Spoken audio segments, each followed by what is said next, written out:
എല്ലാവർക്കും പുതിയൊരു വീഡിയോയിലേക്ക് ഹൃദ്യമായ സ്വാഗതം. പ്രപഞ്ച നിയമങ്ങളെക്കുറിച്ചാണ് ഇന്നത്തെ വീഡിയോയിൽ പറയാൻ പോകുന്നത്. പ്രപഞ്ച നിയമങ്ങൾ മനസ്സിലാക്കിയാൽ നമുക്ക് ഒരുപാട് ബോധം ലഭിക്കും. കാരണം നമ്മുടെ ലൈഫ് എങ്ങനെ മുന്നോട്ട് കൊണ്ടുപോകണം, അല്ലെങ്കിൽ ഈ ഒരു രീതിയിൽ ജീവിച്ചു കഴിഞ്ഞാൽ ജീവിതം അടിപൊളിയാക്കാൻ സാധിക്കും എന്നുള്ളൊരു അവയർനെസ് നമുക്ക് ഉണ്ടാവും. അപ്പോൾ ഓരോ പ്രപഞ്ച നിയമങ്ങളും ഈ ഭൂമിയിൽ നമ്മൾ അറിഞ്ഞും അറിയാതെ നടക്കുന്നുണ്ട്. നമ്മളെല്ലാം ജീവിക്കുന്നത് ഈ പ്രപഞ്ച നിയമങ്ങൾക്ക് അതീതമായിട്ട് തന്നെയാണ്. അപ്പോൾ പ്രപഞ്ച നിയമങ്ങൾ ഏതൊക്കെയാണെന്നാണ് ഇവിടെ പറയാൻ പോകുന്നത്. കൂടാതെ ഓരോ പ്രപഞ്ച നിയമങ്ങളും എന്തൊക്കെ സവിശേഷതകളുണ്ടെന്ന് ഇവിടെ പറയാൻ പോകുന്നുണ്ട്. ആദ്യത്തെ പ്രപഞ്ച നിയമം എന്ന് പറയുന്നത് ലോ ഓഫ് ഡിവൈൻ വൺനെസ്, ദൈവിക ഏകത്വത്തിൻ്റെ നിയമം. പല ആത്മീയവും ആധ്യാത്മികവുമായ വിശ്വാസ സമ്പ്രദായങ്ങളിലെ അടിസ്ഥാന ആശയമാണിത്. പ്രപഞ്ചത്തിലെ എല്ലാ കാര്യങ്ങളും എല്ലാവരെയും പരസ്പരം ബന്ധിപ്പിച്ചിരിക്കുന്നു. ഇതാണ് ലോ ഓഫ് ഡിവൈൻ വൺനെസ് എന്ന് പറയുന്നത്. അതായത് നമ്മളെല്ലാവരും കണക്റ്റഡ് ആണ്. വ്യക്തികൾ, ജീവജാലങ്ങൾ, പ്രപഞ്ചം എന്നിവയ്ക്കിടയിൽ യാഥാർത്ഥ വേർതിരിവില്ല എന്നും ഈ നിയമം നിർദ്ദേശിക്കുന്നുണ്ട്. ദൈവിക ഏകത്വ നിയമത്തിൻ്റെ കൂടുതൽ വിശദമായ വിശദീകരണം ഇനി പറയാൻ പോകുന്നതാണ്. 1. എല്ലാ ജീവൻ്റെയും ഐക്യം. അതിൻ്റെ കാതലായ ദൈവിക ഏകത്വ നിയമം പ്രപഞ്ചത്തിലെ ഏതെങ്കിലും ജീവികൾക്കും അസ്തിത്വങ്ങൾക്കും ഇടയിൽ വേർതിരിവോ വേർപിരിയലോ ഇല്ല എന്നത് പഠിപ്പിക്കുന്നുണ്ട്. ഇതിനർത്ഥം മനുഷ്യരും മൃഗങ്ങളും സസ്യങ്ങളും നിർജീവ വസ്തുക്കളും ഉൾപ്പെടെ എല്ലാ ജീവജാലങ്ങളും പരസ്പരം ബന്ധപ്പെട്ടിരിക്കുന്നത്. ഇത് പ്രപഞ്ചത്തിൻ്റെ ഭാഗമാണ്. അതായത് നമ്മളെല്ലാം ഒരേ ഒരു പ്രപഞ്ചത്തിൻ്റെ ഭാഗമാണ് എന്നർത്ഥം. 2. പരസ്പര ബന്ധം. പ്രപഞ്ചത്തിലെ എല്ലാ ഊർജത്തിൻ്റെയും ബോധത്തിൻ്റെയും ഒരു വലയാൽ പരസ്പരം ബന്ധപ്പെട്ടിരിക്കുന്നു എന്ന ആശയത്തിന് ഈ നിയമം അടിവരയിടുന്നുണ്ട്.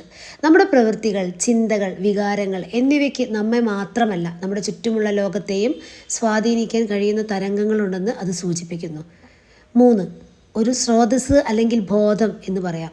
ഈ നിയമത്തിൻ്റെ വക്താക്കൾ പലപ്പോഴും ഒരു സാർവത്രിക ഉറവിടം അല്ലെങ്കിൽ ദൈവിക ബോധത്തിൻ്റെ അസ്തിത്വത്തിൽ വിശ്വസിക്കുന്നു.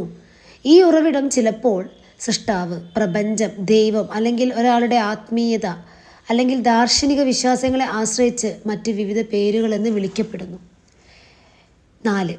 പെരുമാറ്റത്തിൽ സ്വാധീനം. ദൈവിക ഏകത്വത്തിൻ്റെ നിയമം മനസ്സിലാക്കുന്നത് വ്യക്തികൾ എങ്ങനെ പെരുമാറുന്നുവെന്നും ലോകവുമായി ഇടപഴകുന്നുവെന്നും അഗാധമായ സ്വാധീനം ചെലുത്തും.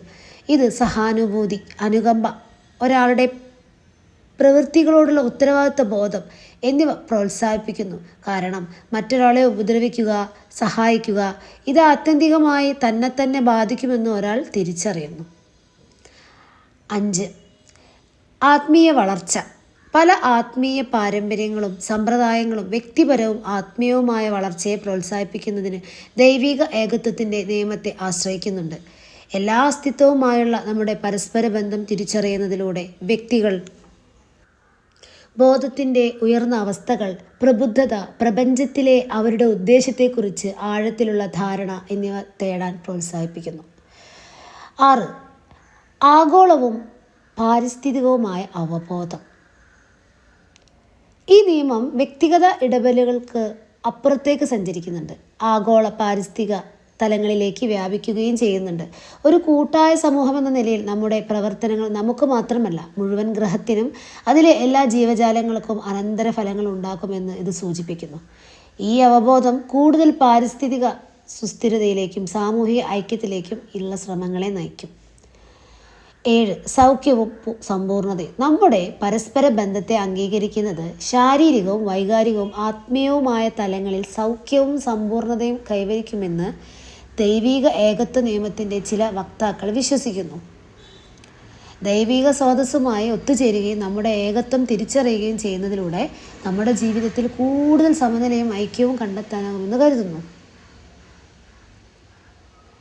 8. പ്രായോഗിക പ്രവേഗം.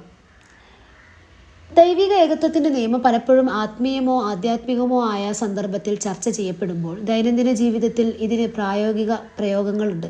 മെച്ചപ്പെട്ട ബന്ധങ്ങൾ വളർത്തിയെടുക്കുന്നതിനും ധാർമ്മിക തീരുമാനങ്ങൾ എടുക്കുന്നതിനും ആഴത്തിലുള്ള ലക്ഷ്യബോധത്തോടെയും ധാരണയോടെയും വെല്ലുവിളികൾ നാവിഗേറ്റ് ചെയ്യുന്നതിനും ആളുകൾക്ക് ഇത് ഉപയോഗിച്ചേക്കാം.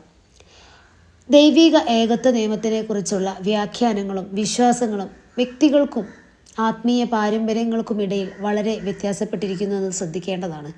ചില ആളുകൾ ഇതൊരു ആഴത്തിലുള്ള ആത്മീയ ആശയമായി കണ്ടേക്കാം. മറ്റുള്ളവർ അതിനൊരു തത്വശാസ്ത്രപരമായ അല്ലെങ്കിൽ പ്രപഞ്ചത്തിലെ എല്ലാ വസ്തുക്കളുടെയും പരസ്പര ബന്ധവുമായി ബന്ധപ്പെട്ട ഒരു ശാസ്ത്രം ആശയമായി വീക്ഷിച്ചേക്കാം. ദ ലോ ഓഫ് ഡിവൈൻ വൺനെസ്സിനെ കുറിച്ച് ഡീറ്റെയിൽഡ് ആയിട്ടാണ് ഞാനിവിടെ പറഞ്ഞിരിക്കുന്നത്. നമ്മളെല്ലാവരും ഡിവൈൻ കണക്റ്റഡാണ്, നമ്മളെല്ലാവരും ഒന്നാണ് എന്നതാണ് ഇതിനെ സൂചിപ്പിക്കുന്നത്. വീഡിയോ ഇഷ്ടമായെങ്കിൽ തീർച്ചയായും സപ്പോർട്ട് ചെയ്യുക, ലൈക്ക് ചെയ്യുക, ഷെയർ ചെയ്യുക, സബ്സ്ക്രൈബ് ചെയ്യുക. Thank you. അടുത്തൊരു വീഡിയോയുമായി വേഗത്തിൽ തന്നെ വരുന്നതാണ്, അടുത്ത നിയമവുമായി. Thank you all.